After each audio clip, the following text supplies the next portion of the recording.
How has your involvement in philanthropy evolved over the years? Learning from my parents, my aunt and uncle, growing up, the 7 of our generation had a real view, a window into understanding our responsibility. And we were fortunate that my father and uncle and their parents started with very little.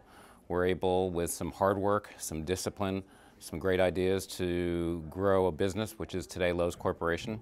But every step of the way, the family demonstrated that we really cared about others, cared about people that couldn't necessarily do it on their own, needed some assistance.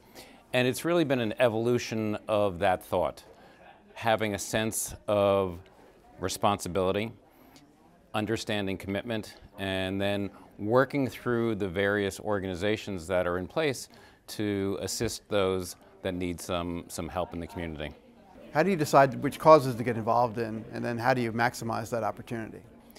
Clearly, there are many needs in all communities, and you have to pick and choose where you're going to be able to make a difference, and also what aligns with your interests. Working with my wife Lizzie, there are certain passions that we have.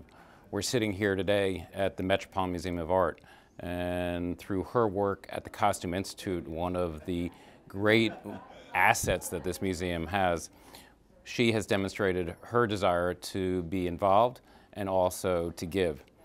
I have tried to build a career out of really giving the message that the travel and tourism industry can be a vehicle for job creation and economic development all over the country and around the world, as it is the largest industry around this planet of ours.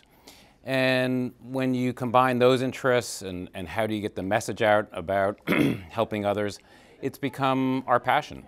And my work, whether it's as chair of the Travel Business Roundtable, which I did for years, chair of NYC and Company, which is New York City's visitors tourism agency, once again helping people understand a good career in our industry, a good job, creating more jobs, and that's been what we have focused on. But there's also so much more.